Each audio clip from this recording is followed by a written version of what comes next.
Here are some more string commands that are going to help you be the master of strings. Here is our quote string, fall 7 times, stand up 8, our favorite Japanese proverb.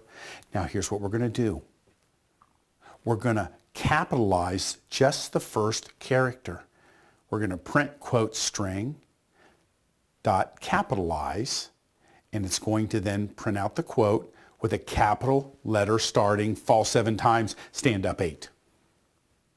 In our next example, we're going to find the character 7. Remember, this is case sensitive.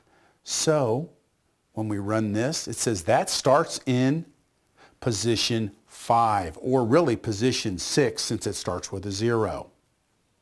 Now we're going to ask, is this alphanumeric? It'll say true if it's all letters. And then we see that it's a false. It's not all letters. It almost looks like it's all letters, but there's a dash in there. So that's why it's false. Now we'll say, is it all numbers? Print true if it's all numbers, and it says it's definitely false. Okay. And then we ask, what is the length of quote string? It says 33 is the length.